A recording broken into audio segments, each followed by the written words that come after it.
आपकी भाषा कहती है कि आप एक ही जाति के हैं। आपका डीएनए कहता है कि आप एक अलग जाति के हैं। और आपके पूर्वज, वे तो बिल्कुल ही एक तीसरी कहानी बयां करते हैं। एस्टोनिया में आपका स्वागत है, जहां पहचान एक ऐसा विरोधाभास है जिसे विज्ञान आज भी सुलझाने की कोशिश कर रहा है। एस्टोनिया यूरोप में कहीं और की तुलना में एक अद्वितीय आनुवंशिक विरोधाभास प्रस्तुत करता है। यह कोई राय नहीं है, यह एक वैज्ञानिक रहस्य है। क्योंकि एस्टोनिया में यूरालिक भाषा बोली जाती है। भाषाई दृष्टि से यह फिनलैंड से संबंधित है, उन लोगों से जिनकी जड़ें वोल्गा के जंगलों और उससे भी आगे तक फैली हुई है। फिर भी जब वैज्ञानिकों ने एस्टोनिया की धरती में सबसे पुरानी कब्रों की खुदाई की, तो डीएनए ने एक बिल्कुल अलग कहानी बयां की। कैसे यूके एस्टोनिया की आनुवंशिक वंशावली मूल रूप से यूरालिक बिल्कुल भी नहीं है, यह इंडो यूरोपीय है। यही विरोधाभास सब कुछ की शुरुआत है। लंबे समय से इतिहास में यह मान्यता रही है कि भाषा, संस्कृति और रक्त हमेशा साथ साथ चलते हैं, कि लोग संपूर्ण रूप में ही अस्तित्व में आते हैं। लेकिन एस्टोनिया इस नियम को तोड़ता है। यह भाषा एक दिशा में गई और डीएनए दूसरी दिशा में। तो असली सवाल यह नहीं है कि एस्टोनियाई लोग कहाँ से आए थे। ऐसा तब होता है जब कोई समुदाय किसी भूमि का उत्तराधिकारी तो बन जाता है, लेकिन उस भूमि को आकार देने वाले पूर्वजों का उत्तराधिकारी नहीं बन पाता। यह कोई लोक कथा नहीं है, यह कोई किंवदंती नहीं है। यह प्राचीन डीएनए से, कांसे युग के कब्रों से और हेडियो को किताबों की तरह पढ़ने वाले जीनोमव्यापी अध्ययनों से प्राप्त हुआ है। सबूत सटीक, प्रभावशाली और अनदेखा करना असंभव है। जब आनुवंशिकीविदों ने कांसे युग के एस्टोनियाई पुरुषों, कोडेड वेयर काल के 16 व्यक्ति का परीक्षण किया, तो उन्हें एक उल्लेखनीय बात पता चली। उनमें से प्रत्येक में R1 नामक आनुवंशिक पहचान मौजूद थी। सभी 16 व्यक्तियों में कोई अपवाद नहीं। R1 इंडो यूरोपीय स्टेपी आबादी की पहचान है, वही आनुवंशिक लेयर जिसने हजारों साल पहले यूरोप के बड़े हिस्से को नया रूप दिया था। इसका अर्थ यह है कि कांसे युग के एस्टोनियाई लोग भाषाई रूप से उन लोगों से नहीं मिलते जुलते थे जिनसे आज के आधुनिक एस्टोनियाई लोग मिलते जुलते हैं। और अगर यह बात आपको उलझन भरी लगती है, तो ऐसा होना ही चाहिए, क्योंकि पहचान स्थिर प्रतीत होती है, वंश विरासत में मिला हुआ लगता है। लेकिन एस्टोनिया हमें एक गहरा संदेश देता है कि भूमि को मिटाए बिना भी इतिहास को फिर से लिखा जा सकता है। यह चैनल ठीक इसी तरह की कहानियों को सामने लाने के लिए बनाया गया है। ऐसी कहानियां जो निश्चितताओं के नीचे दबी हुई है, ऐसी कहानियां जिन्हें प्राचीन डीएनए ने उजागर किया है। अगर आप खोए हुए इतिहास और आनुवंशिक रहस्यों से मोहित है, जो हमारे ज्ञान को पूरी तरह बदल देते हैं, तो और भी अनकही कहानियों के लिए सब्सक्राइब करें। लेकिन इस बात को याद रखें, क्योंकि विरोधाभास और भी गहरा होता चला जाता है। यदि कांसे युग के एस्टोनियाई पुरुष इंडो यूरोपीय थे और आधुनिक एस्टोनियाई लोग यूरालिक भाषा बोलते हैं, तो सबसे रोचक प्रश्न अभी भी अनसुलझा है। तो अगर आधुनिक एस्टोनियाई लोग कांसे युग की आबादी के समान भाषाई परिवार से संबंधित नहीं है, क्या बदल गया? और बदलाव कभी भी आसान नहीं होता। परिवर्तन का अर्थ है गति, दबाव, रूपांतरण, और यहीं से हम उस बदलाव की ओर बढ़ते हैं जिसने एस्टोनिया को नया रूप दिया। जब आनुवंशिकीविदों ने एस्टोनिया में पाषाण युग से कांसे युग में संक्रमण का मानचित्रण किया, तो उन्होंने विविधता की उम्मीद की थी। इसके बजाय उन्हें नाटकीय रूप से सरलीकृत स्थिति देखने को मिली। संपूर्ण पुरुष वंशानुक्रम कम हो गया। कांसे युग से पहले बाल्टिक क्षेत्र में विभिन्न प्राचीन वाई क्रोमोसोम वंश पाए जाते थे। इनमें से एक था आइडो, जो आदिम शिकारी संग्रहकर्ताओं से आया था। दूसरा था R1b, जो पश्चिमी प्रभावों से आया था। यहाँ तक कि कुछ दुर्लभ वंश भी थे जो हिमयू के शिकारी संग्रहकर्ताओं और प्रारंभिक बस्तियों के बारे में बताते थे। लेकिन जब लगभग 2900 से 2400 ईसा पूर्व कोडेड वेयर संस्कृति का आगमन हुआ, तो यह विविधता समाप्त हो गई। आनुवंशिक दृष्टि से देखें तो लगभग रातों रात एक वंश का वर्चस्व स्थापित हो गया। R1 धीरे धीरे नहीं, नरमी से नहीं, बड़े पैमाने पर, एक के बाद एक कब्रों से एक ही कहानी सामने आई। अलग अलग गांव, अलग अलग क्षेत्र, अलग अलग शताब्दियां। पुरुष वंशों में R1 का जबरदस्त प्रभुत्व दिखाई दिया। यह महज सांस्कृतिक प्रभाव नहीं था, यह जनसांख्यिकीय परिवर्तन था। और परिवर्तन से महत्वपूर्ण प्रश्न उठते हैं। क्या पूर्ववर्ती आबादी का एकीकरण हुआ था? क्या उन्हें बदल दिया गया था? या फिर वे इतने पूर्णतः विलीन हो गए कि एक आनुवंशिक संकेत प्रमुख हो गया? पुरातत्वीय अध्ययन इस क्षण को और भी महत्वपूर्ण बना देता है। दफनाने की शैलियां बदल जाती है, गतिशीलता बढ़ जाती है, अर्थव्यवस्था पशुपालन की ओर अग्रसर होती है। गोरे गाड़ियां, लंबी दूरी की यात्राएं, जीवन जीने का एक नया तरीका आ जाता है। और इसके साथ ही पैतृक वंशों में आनुवंशिक परिवर्तन भी आ जाता है।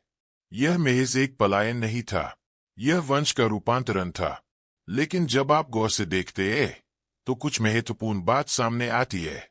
क्योंकि जहां पुरुष वंश में नाटकीय बदलाव आए, वहीं महिला वंश में कहीं अधिक निरंतरता दिखाई दी। माइटोकॉन्ड्रियल डीएनए, जो केवल माताओं से ही प्राप्त होता है, एक शांत कहानी बयां करता है। मातृवंश उल्लेखनीय दृढ़ता प्रदर्शित करते हैं। उनके आनुवंशिक चिन्ह हजारों वर्षों तक फैले हुए हैं, जो पूर्ववर्ती आबादी से संबंध बनाए रखते हैं। हिम्यू के पूर्वज उनके माध्यम से जीवित रहते हैं, भले ही पितृवंश में परिवर्तन हो रहा हो। इसका मतलब यह है कि एस्टोनिया को खाली करके फिर से नहीं भरा गया था। एकीकरण के माध्यम से इसमें परिवर्तन आया। नए पुरुष आए, स्थानीय महिलाओं की वंश परंपरा जारी रही, पैतृक पृष्ठभूमि से परे परिवारों का गठन हुआ, संस्कृति का मेल हुआ, पहचान में बदलाव आया, बिना किसी के इसे लिखित रूप में दर्ज किए। और यहीं से कहानी में एक नया मोड़ आता है। क्योंकि अगर वंश एक बार बदल सकता, इसमें फिर से बदलाव आ सकता है। और सदियों बाद पूर्व से एक और वंश आएगा, छोटा, शांत, लेकिन सब कुछ बदलने के लिए पर्याप्त शक्तिशाली। लेकिन इससे पहले कि हम वहां जाए, एक सच्चाई स्पष्ट हो जाती है। पैतृक वंशों में परिवर्तन होते हुए मातृवंशों में निरंतरता देखी गई। जब हम आनुवंशिकी का अधिक सावधानीपूर्वक अध्ययन करते हैं तो कुछ उल्लेखनीय बातें सामने आती है।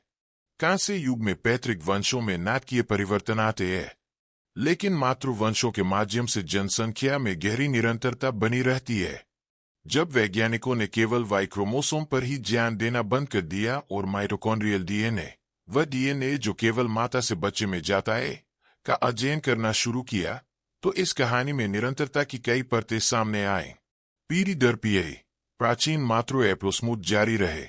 U5, U4 और एच जैसे एप्लोस्मूर, जो यूरोप के कुछ सबसे पुराने एप्लोस्मूर है, बार बार प्रकट होते रहे। प्राचीन एस्टोनियाई नमूनों में पाए जाने वाले प्रत्येक माइटोकॉन्ड्रियल डीएनए एप्लोग्रुप आधुनिक एस्टोनियाई लोगों में भी मौजूद है। जनसंख्या में परिवर्तन हुआ, लेकिन मातृवंशीय निरंतरता बरकरार रही। यह वह पैटर्न है जिसकी ज्यादातर लोग कभी उम्मीद नहीं करते।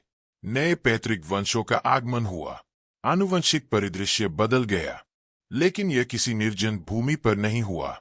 बाल्टिक क्षेत्र में हजारों वर्षों से जड़े रखने वाली महिलाओं के साथ एकीकरण हुआ, और उन मातृवंशों के माध्यम से कांस्य युग के किसी भी प्रवास से भी प्राचीन कुछ जीवित बचा रहा। इस प्रकार पूर्ण प्रतिस्थापन के बिना जनसंख्या में परिवर्तन होता है। बच्चे कोडेड वे संस्कृति के सांस्कृतिक परिवेश में पले बढ़े, नई जीवन शैली अपनाए, लेकिन अपनी माताओं के माध्यम से प्राचीन बाल्टिक वंश को अपने साथ लिए रहे। हड्डियां इस बात का खंडन नहीं करती। डीएनए सुसंगत है, स्पष्ट है, निर्विवाद है। फिर भी इससे जनसंख्या आंदोलनों के बारे में हमारी समझ बदल जाती है।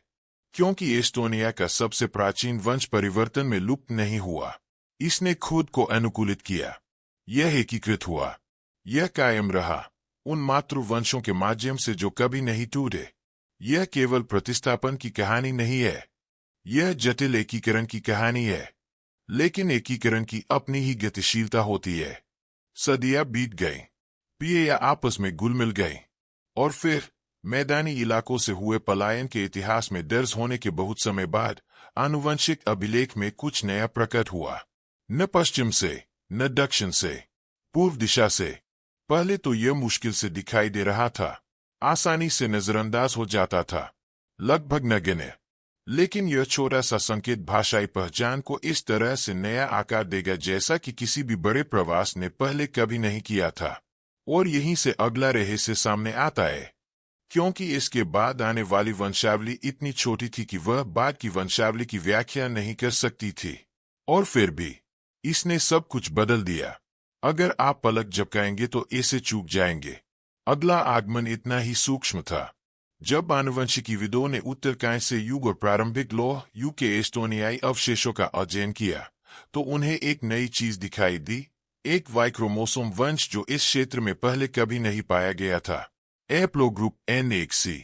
यह एक ऐसा मार्कर है जो वोल्गा नदी के पार जंगलों और नदी प्रणालियों के निकट सुदूर पूर्व में रहने वाली यूरालिक भाषा बोलने वाली आबादी से जुड़ा है।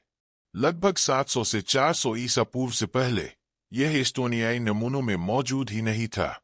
पहले का कोई सुराग नहीं, कुछ भी नहीं। फिर धीरे धीरे चुपचाप यह प्रकट होता है। लेकिन सबसे दिलचस्प बात तो यह है, यह नई वंशावली बहुत छोटी थी, बेहद छोटी। आधुनिक एस्टोनियाई लोगों में इस प्रवास से संबंधित साइबेरियाई आनुवंशिक घटक केवल लगभग 5% है। यह आक्रमण का संकेत देने के लिए बहुत कम है। बड़े पैमाने पर प्रतिस्थापन का संकेत देने के लिए भी बहुत कम है। और फिर भी एस्टोनिया यूरालिक भाषा बोलने वाला देश बन जाता है। यही पर कहानी सामान्य अपेक्षाओं को चुनौती देती है, क्योंकि आमतौर पर भाषाएं लोगों के साथ फैलती है, संख्या के साथ, जनसांख्यिकीय प्रभुत्व के साथ। लेकिन एस्टोनिया में भाषा का प्रभाव आनुवंशिक प्रभाव से कहीं अधिक है। अल्पसंख्यक वंश बहुसंख्यक भाषाई छाप छोड़ जाता है। यह असंभव लगता है, लेकिन ऐसा होता है। इस अवधि में बड़े पैमाने पर जनसंख्या प्रतिस्थापन का कोई प्रमाण नहीं है। नहीं कोई आनुवंशिक विनाश हुआ, नहीं कोई व्यापक पूर्वी प्रवास हुआ। इसके बजाय हमें कुछ कहीं अधिक रोचक देखने को मिलता है। एक अपेक्षाकृत छोटा समूह आता है और उनकी भाषा प्रमुख हो जाती है। कैसे? शायद व्यापारिक नेटवर्कों के माध्यम से, शायद सामाजिक प्रतिष्ठा के माध्यम से, शायद उन सांस्कृतिक तंत्रों के माध्यम से जो संख्या से अधिक मायने रखते थे। प्रक्रिया चाहे जो भी हो, परिणाम निर्विवाद है। एस्टोनिया यूरालिक भाषा बोलने वाला देश नहीं बन जाता क्योंकि अधिकांश लोग आनुवंशिक रूप से यूरालिक थे। यह यूरालिक भाषा बोलने वाला क्षेत्र बन जाता है क्योंकि भाषा में आनुपातिक आनुवंशिक प्रतिस्थापन के बिना परिवर्तन हो सकता है। यही एस्टोनियाई आनुवंशिकी का मूल विरोधाभास है। जीन कुछ और कहते हैं, भाषा कुछ और कहती है। संस्कृति इनमें से किसी का भी पूर्णतः अनुसरण नहीं करती। और एक बार जब आप इसे स्वीकार कर लेते हैं, तो एक बहुत बड़ा प्रश्न सामने आता है, न केवल एस्टोनिया के बारे में, बल्कि स्वयं पहचान के बारे में भी। यदि कोई अल्पसंख्यक समुदाय किसी आबादी को विस्थापित किए बिना भाषाई पहचान को नया रूप दे सकता है, तो फिर वास्तव में कौन सी बात किसी समुदाय की पहचान को परिभाषित करती है? अब इस विरोधाभास को नजरअंदाज करना असंभव है। एस्टोनिया की आनुवंशिक संरचना मुख्य रूप से इंडो यूरोपीय स्टेपी वंश और प्राचीन बाल्टिक मातृवंशों से प्रभावित है। फिर भी यह फिनोग्रिक भाषा बोलता है। इसका मतलब है कि यहाँ कुछ असामान्य हुआ है, कुछ ऐसा जो वंश के बारे में हमें सिखाए गए सरल मॉडलों का अनुसरण नहीं करता है। क्योंकि डीएनए में परिवर्तन धीरे धीरे होता है, भाषा ऐसा नहीं करती। भाषा कुछ ही पीढ़ियों में बदल सकती है, कभी कभी तो इससे भी तेजी से। यह शक्ति, उपयोगिता, व्यापार, गैबंधन और सामाजिक नेटवर्क पर नियंत्रण रखने वालों के माध्यम से फैलती है। भाषा बदलने के लिए जनसंख्या बहुमत की आवश्यकता नहीं होती, बस सही सामाजिक परिस्थितियां होनी चाहिए। यही पर एस्टोनिया की पहचान की जटिलता स्पष्ट हो जाती है। पूर्व से आए यूरालिक भाषा बोलने वाले लोग जनसंख्या के लिहाज से प्रमुख नहीं थे। उनका आनुवंशिक प्रभाव मामूली था, लगभग 5% साइबेरियाई मूल का। लेकिन उनका सांस्कृतिक और भाषाई प्रभाव निर्णायक था। उनकी भाषा रोजमर्रा की जिंदगी की भाषा बन गई, घरों में बोली जाती थी, बच्चों को सिखाई जाती थी और स्मृतियों में बस गई। और एक बार जब कोई भाषा माताओं और बच्चों की भाषा बन जाती है, तो इससे कोई फर्क नहीं पड़ता कि उस आबादी में कितना अलग डीएनए मौजूद है। भाषाई पहचान स्थापित हो जाती है। इस प्रकार एस्टोनिया मुख्यतः इंडो यूरोपीय आनुवंशिक आधार पर यूरालिक भाषा बोलने वाला देश बन जाता है। आनुवंशिकी एक बात कहती है, भाषा कुछ और ही कहती है।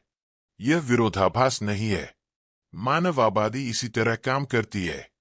हम सामाजिक रूप से अपनी पहचान विरासत में पाते हैं। हम अपनी आनुवंशिक पृष्ठभूमि को समझने से बहुत पहले ही संस्कृति, भाषा और परंपरा के माध्यम से यह जान लेते हैं कि हम कौन हैं।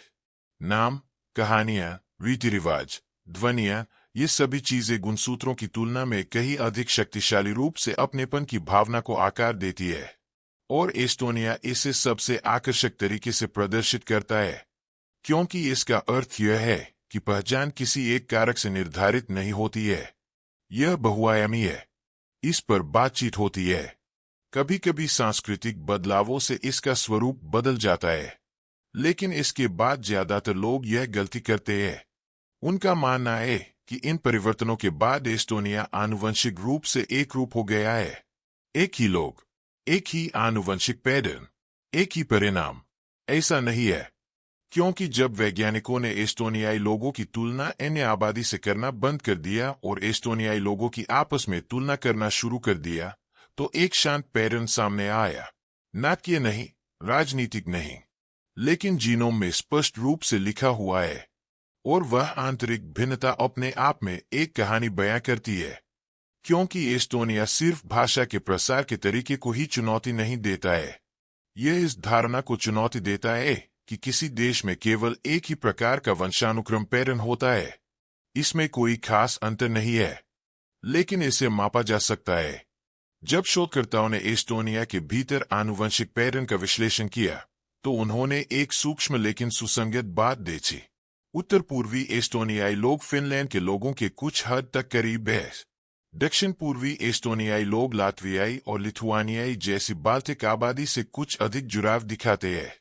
रोजमर्रा की जिंदगी में इतना कम कि ध्यान देने लायक भी न हो। जीनोमिक विश्लेषण में पता लगाने के लिए पर्याप्त साया पहचान के भीतर आंतरिक भिन्नता मौजूद होती है। यह आधुनिक राजनीति या हाल के इतिहास के बारे में नहीं है। यह पुराने स्वरूपों को दर्शाता है। फिनलैंड की खाड़ी के पास संपर्क, लात्विया के पास संपर्क क्षेत्र, भूगोल और परंपरा द्वारा आकारित सदियों पुराने क्षेत्रीय नेटवर्क। भाषा साया बनी रहती है, राष्ट्रीय पहचान साया बनी रहती है, लेकिन पूर्वजों के बारे में विभिन्न संपर्कों की सूक्ष्म गूंज सुनाई देती है। बोलियां कुछ हद तक इसे दर्शाती है, लोक कथाएं भी, यहाँ तक कि बस्तियों और विवाह के तौर तरीके भी इसे अप्रत्यक्ष रूप से प्रतिबिंबित करते हैं। स्पष्ट रूप से नहीं, विभाजनकारी रूप से नहीं, बस इतना कि एक निशान छोड़ जाए। और यही महत्वपूर्ण बात है। ये अंतर एस्टोनिया को अलग अलग राष्ट्रों में विभाजित नहीं करते, बल्कि वे कुछ और भी दिलचस्प बात उजागर करते हैं कि कैसे एक छोरे से देश ने विखंडित हुए बिना कई पैतृक प्रभावों को एकीकृत किया। इंडो यूरोपीय स्टेपी वंश, प्राचीन बाल्टिक मातृवंशीय निरंतरता, पूर्वी यूरालिक भाषाई प्रभाव और क्षेत्रीय भिन्नता के बावजूद एस्टोनिया ने अपनी सुसंगत पहचान बनाए रखी। और जबकि यूरोप का अधिकांश भाग किसानों, साम्राज्यों और विशाल जनसांख्यिकीय लहरों द्वारा बार बार रूपांतरित होता रहा, बाल्टिक क्षेत्र में कुछ पुराना तत्व असामान्य रूप से मजबूत बना रहा। कुछ ऐसा जो अधिकांश आबादी में धीरे धीरे कम होता गया, क्योंकि इस सब मिश्रण के नीचे, मैदानी वंश, यूरालिक भाषा और क्षेत्रीय विविधता के नीचे, एस्टोनिया ने एक आनुवंशिक घटक को संरक्षित रखा है जिसे कुछ ही अन्य यूरोपीय आबादी ने इतने उच्च स्तर पर बनाए रखा है। कृषि से भी पुराना एक घटक, भाषा परिवारों से भी पुराना, लिखित इतिहास से भी पुराना, और यहीं से कहानी में एक बार फिर मोड़ आता है। क्योंकि एस्टोनियाई लोगों को यूरोपीय आनुवंशिकी में वास्तव में विशिष्ट बनाने वाली चीजों को समझने के लिए हमें पूरा वापस जाना होगा। किसानों से पहले, कांस्य युग के प्रवासों से पहले, उन लोगों की बात करते हैं जो बर्फ में जीवित बच गए। एक आनुवंशिक पैटर्न ऐसा है जो मूल रूप से एस्टोनिया की विशिष्टता को आकार देता है। आधुनिक यूरोपीय लोगों में, एस्टोनियाई लोगों में शिकारी संग्रहकर्ता वंश का स्तर सबसे अधिक है। किसानों से भी पुराने, मैदानी क्षेत्रों के प्रवास से भी पुराने, लिखित इतिहास से भी पुराना। यह काव्यात्मक भाषा नहीं है, यह आनुवंशिक माप है। लगभग 7000 ईसा पूर्व से जब यूरोप में कृषि का प्रसार शुरू हुआ, तो इसने लगभग हर उस आबादी को बदल दिया जिस पर इसका प्रभाव पड़ा। नई जीवन शैली, नई आनुवंशिक वंशावली। लेकिन उत्तर पूर्वी बाल्टिक क्षेत्र में इसका प्रभाव कमजोर, धीमा और अपूर्ण रहा। इस क्षेत्र ने कृषि पद्धतियों को आत्मसात तो कर लिया, लेकिन मध्य और पश्चिमी यूरोप में देखे गए व्यापक कृषि वंशावली प्रतिस्थापन का अनुभव यहाँ कभी नहीं हुआ। और इस तरह कुछ असाधारण घटना घटित हुई। जबकि यूरोप के अधिकांश हिस्सों में प्राचीन शिकारी संग्रहकर्ता वंश का प्रभाव कम प्रतिशत तक कम हो गया, बाल्टिक क्षेत्र में यह प्रभाव कहीं अधिक उच्च स्तर पर बरकरार रहा। प्राचीन शिकारी संग्रहकर्ता वंश यहाँ लुप्त नहीं हुआ। यह जलवायु परिवर्तन, प्रवास, भाषाई परिवर्तन और राजनीतिक बदलावों के बावजूद हजारों वर्षों तक कायम रहा। नए प्रभावों की परतें आती रहीं, लेकिन शिकारी संग्रहकर्ता आधार बना रहा। वह दृढ़ता महत्वपूर्ण है, क्योंकि इसका मतलब है कि एस्टोनियाई आनुवंशिकी केवल मिश्रित नहीं है, यह बहुत गहरी है। एक आनुवंशिक भंडार जहां यूरोप के कुछ सबसे पुराने पूर्वज प्रमुखता से मौजूद है। प्रमुख नहीं, शुद्ध नहीं, बल्कि निरंतर। इंडो यूरोपीय पैतृक वंशों के नीचे, यूरालिक भाषा के नीचे, आधुनिक सीमाओं के नीचे, यह अलगाव के बिना निरंतरता है, एकीकरण के माध्यम से दृढ़ता। और यही लचीलापन एस्टोनिया की आनुवंशिक कहानी का उल्लेखनीय पहलू है। लेकिन जब आबादी इस तरह की निरंतरता बनाए रखती है, जब वे लंबे समय तक एक क्षेत्र के भीतर अपेक्षाकृत जुड़े रहते हैं, जब प्राचीन वंश निरंतर प्रसारित होते रहते हैं, दृढ़ता से प्रयास करने से विशिष्ट पैटर्न बनते हैं। निरंतरता केवल अतीत को ही संरक्षित नहीं करती, यह वर्तमान को आकार देता है। और उस स्वरूपन के प्रभाव कब्रों या प्राचीन हड्डियों में दफन नहीं है, वे आज भी देखे जा सकते हैं। आधुनिक एस्टोनिया के पास पृथ्वी पर मौजूद सबसे मूल्यवान आनुवंशिक संसाधनों में से एक है। एस्टोनियाई बायोबैंक। लगभग 1/5 वयस्क आबादी, जीनोटाइप किया गया, अध्ययन किया गया, विज्ञान में योगदान दिया। एक जीवंत संग्रह जहां प्राचीन जनसंख्या इतिहास आधुनिक चिकित्सा अनुसंधान से मिलता है। और जो यह प्रकट करता है वह नाटकीय नहीं है, बल्कि सटीक है, मापने योग्य है, वैज्ञानिक रूप से महत्वपूर्ण है। सदियों की क्षेत्रीय निरंतरता, सापेक्षिक आनुवंशिक अलगाव के काल, जनसंख्या अवरोध जो कभी पूरी तरह से समाप्त नहीं हुए। इन जनसांख्यिकीय पैटर्न ने कुछ दुर्लभ आनुवंशिक प्रकारों को समृद्ध किया। ऐसा इसलिए नहीं है कि एस्टोनिया आनुवंशिक रूप से कमजोर है, बल्कि इसलिए कि इसने निरंतरता बनाए रखी है। कुछ प्रकार चयापचय को प्रभावित करते हैं, अन्य मांसपेशियों की कार्यप्रणाली को प्रभावित करते हैं। कुछ रोग संवेदनशीलता को इस तरह से आकार देते हैं जो यूरोप में कहीं और मुश्किल से ही पता चल पाता है। यह व्यापक नहीं है, गंभीर नहीं है, लेकिन सांख्यिकीय रूप से देखा जा सकता है। यह प्राचीन जनसंख्या संरचना का आधुनिक आनुवंशिकी में प्रकट होना है। जिस जनसांख्यिकीय निरंतरता ने उच्च शिकारी संग्रहकर्ता वंश को संरक्षित रखा, उसी ने कुछ उत्परिवर्तनों को सामान्य से थोड़ी अधिक आवृत्ति तक पहुंचने की अनुमति भी दी। यह आवृत्ति चिकित्सकीय दृष्टि से महत्वपूर्ण थी। वैज्ञानिकों के पास पर्याप्त डेटा उपलब्ध होने पर इस पर ध्यान दिया गया, और जब उन्होंने आंकड़ों का बारीकी से विश्लेषण किया, तो एक खोज सबसे अलग दिखी। एक उत्परिवर्तन जिसे लंबे समय से केवल फिनलैंड से ही जोड़ा जाता रहा है। इसे फिनिश रोग विरासत के हिस्से के रूप में पाया जाता है, लेकिन इसे किसी और की आनुवंशिक कहानी माना जाता है, जब तक एस्टोनियाई जीनोमिक डेटा ने पूरी कहानी को फिर से नहीं लिख दिया। यह उत्परिवर्तन एस्टोनिया में भी मौजूद था, हालांकि यह दुर्लभ नहीं था। इसका प्रसार इतना स्पष्ट नहीं था। इसके पैटर्न से संकेत मिलता है कि इसकी उत्पत्ति पूरी तरह से फिनलैंड से नहीं हुई होगी। इसकी जड़ें एस्टोनिया में हो सकती है, और इस एहसास के साथ ही कहानी एक बार फिर बदल जाती है, क्योंकि एस्टोनिया सिर्फ प्राचीन यूरोपीय वंश का संरक्षण ही नहीं कर रहा है, यह आधुनिक वैज्ञानिक मान्यताओं को सही कर रहा है। और वैज्ञानिक जितना अधिक सावधानीपूर्वक विश्लेषण करते हैं, उतने ही अधिक पूर्व निष्कर्षों में संशोधन की आवश्यकता होती है। इससे हम एक महत्वपूर्ण प्रश्न की ओर अग्रसर होते हैं। जब चिकित्सा आनुवंशिकी में भी भौगोलिक संदर्भ का पूर्ण निर्धारण हो तो क्या होता है? और ऐसी कौन सी अन्य चीजें हैं जो शुरू से ही आंकड़ों में मौजूद थीं, जिनकी हम अपूर्ण व्याख्या करते आ रहे हैं? दशकों तक इस उत्परिवर्तन का एक स्पष्ट कारण बताया गया था। इसे इसी तरह से प्रलेखित किया गया था, इसी तरह से इसका नाम रखा गया था। चिकित्सा साहित्य और आनुवंशिक अध्ययनों में इसे बार बार दोहराया गया था। TTN जीन में पाए जाने वाले एक प्रकार FINMJ उत्परिवर्तन को मुख्य रूप से या विशेष रूप से फिनिश माना जाता था। शोधकर्ताओं ने इसे फिनिश रोग विरासत का हिस्सा बताया।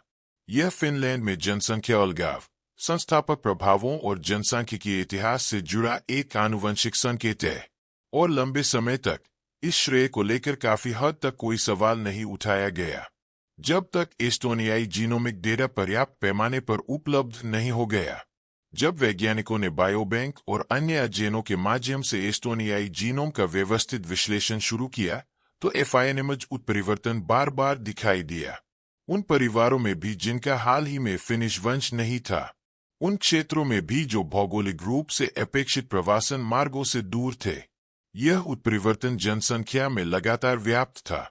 शुरू में ऐसा प्रतीत हुआ कि यह फिनलैंड से आनुवंशिक प्रवाह था, द्वितीयक वितरण, इससे अधिक कुछ नहीं। लेकिन इन आंकड़ों ने उस सरल व्याख्या का समर्थन नहीं किया। एस्टोनिया में यह उत्परिवर्तन दुर्लभ नहीं था, इसका वितरण फिनलैंड के सरल प्रसार मॉडल के अनुरूप नहीं था, और इसकी आवृत्ति से पता चलता है कि यह हाल के जीन प्रवाह की भविष्यवाणी से कहीं अधिक गहराई तक मौजूद था। धीरे धीरे शोधकर्ताओं को एक ऐसी संभावना पर विचार करना पड़ा जिसने दशकों से चली आ रही मान्यताओं को चुनौती दी। क्या होगा यदि उत्परिवर्तन की उत्पत्ति फिनलैंड में नहीं हुई और यह एस्टोनिया में फैल गया? यदि एस्टोनिया अपने भौगोलिक मूल स्थान के करीब होता तो क्या होता? क्या होगा यदि फिनिश बीमारी की विरासत वास्तव में साझा हो या मुख्य रूप से बाल्टिक हो? आनुवंशिकी का यही तरीका है, अपूर्ण आंकड़ों पर आधारित धारणाओं को सुधारना। जीनोमिक साक्ष्य किसी से समझौता नहीं करते, वे पूर्व निष्कर्षों का सम्मान नहीं करते, वे केवल पैटर्न को उजागर करते हैं। और 2024 से 2025 के हालिया शोध से उभरने वाले पैटर्न ने कुछ महत्वपूर्ण संकेत दिए। एक आनुवंशिक भिन्नता जिसे लंबे समय से केवल फिनिश जनसंख्या के इतिहास से जोड़ा जाता रहा है, वास्तव में एस्टोनियाई मूल की हो सकती है, या कम से कम बाल्टिक मूल की हो सकती है, जो आधुनिक राष्ट्रीय सीमाओं से पहले की है। आधुनिक चिकित्सा आनुवंशिकी ने इस भिन्नता के उद्भव के स्थान के आधार पर इसका श्रेय दिया है, न कि इसके मूल स्थान के आधार पर। यही पर वंश का महत्व चिकित्सा जगत में उभर कर आता है, क्योंकि ये प्राचीन अवशेष नहीं है, ये जीवित लोग हैं। परिवार अपने भविष्य की योजना बना रहे हैं। चिकित्सा संबंधी निर्णय आनुवंशिक जोखिम मूल्यांकन से प्रभावित होते हैं।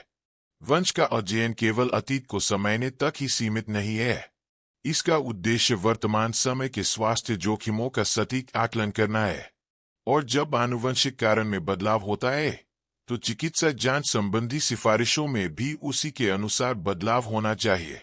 और यही बात हमें उस मूलभूत प्रश्न पर वापस ले आती है जिसके इर्द गिर्द हम घूम रहे हैं।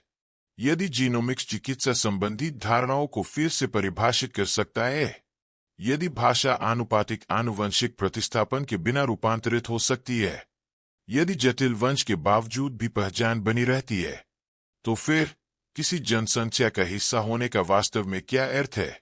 और यह सवाल हमें वापस उसी जगह पर ले आता है जहां से शुरू हुआ था, वापस एस्टोनिया की ओर। एस्टोनिया की कहानी इतनी सरल नहीं है, ऐसा कभी नहीं था। यह एक आनुवंशिक और सांस्कृतिक मोज़ेक है जो कई परिवर्तनों के माध्यम से धीरे धीरे असमान रूप से निर्मित हुआ है। इंडो यूरोपीय स्टेपी की पैतृक वंशावली, प्राचीन बाल्टिक मातृ निरंतरता, एक जनसांख्यिकीय अल्पसंख्यक द्वारा बोली जाने वाली यूरालिक भाषा, क्षेत्रीय विविधताएं साया राष्ट्रीय पहचान में समाहित है। इनमें से कोई भी तत्व दूसरे को रद्द नहीं करता है, वे सहअस्तित्व में है। और यही वह गलती है जो कई ऐतिहासिक वृत्तांत करते हैं। वे एकल उत्पत्ति की खोज करते हैं, जबकि उन्हें जटिल प्रक्रियाओं का विश्लेषण करना चाहिए। वे शुद्धता की तलाश करते हैं, जबकि वास्तविकता में कई स्तरों पर निरंतरता मौजूद होती है। एस्टोनिया में आनुवंशिकी, भाषा और संस्कृति अलग अलग लेकिन पूरक सत्य बताती है, और ये सभी सत्य मान्य हैं। आनुवंशिकी से प्राचीन शिकारी संग्रहकर्ताओं के साथ गहरे जुड़ाव का पता चलता है। भाषा यूरालिक प्रभाव के माध्यम से सांस्कृतिक परिवर्तन को प्रकट करती है। राष्ट्रीय पहचान सदियों से लिए गए विकल्पों को दर्शाती है। ये सभी मिलकर एक ऐसी सटीक जानकारी का निर्माण करते हैं जो किसी एक मूल कहानी से कहीं अधिक सटीक होती है। एस्टोनियाई पहचान किसी एक स्रोत से पूरी तरह विरासत में नहीं मिली थी। इसका निर्माण हुआ था सहस्राब्दियों से एकीकृत होकर।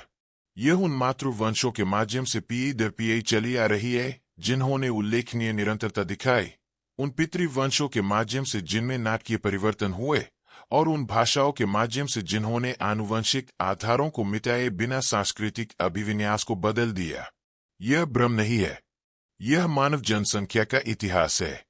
क्योंकि एस्टोनिया से हमें जो कुछ सीखने को मिलता है वह यह है कि पहचान आनुवंशिक रूप से निर्धारित नहीं होती, यह संस्कृति के साथ बदलती है, यह वंशों में व्याप्त होती है, यह परिवर्तन को आत्मसात करती है और साथ ही निरंतरता बनाए रखती है, जिसमें रूपांतरण और दृढ़ता दोनों के निशान होते हैं। और शायद यही असली रहस्य इसके आनुवंशिकी में छिपा हुआ है। वह पहचान आपकी जगह नहीं ले सकती, यही वह चीज है जो एकीकृत करती है और कायम रहती है। इसलिए यदि कोई आबादी आनुवंशिक निरंतरता बनाए रखते हुए पैतृक वंश परिवर्तन, भाषाई बदलाव और सांस्कृतिक परिवर्तन से बच सकती है, जनसंख्या की पहचान को वास्तव में क्या परिभाषित करता है? और अगर एस्टोनिया की कहानी इस जटिलता को उजागर करती है, अन्य कौन सी यूरोपीय पहचानें भी इतनी ही जटिल नींव पर बनी है?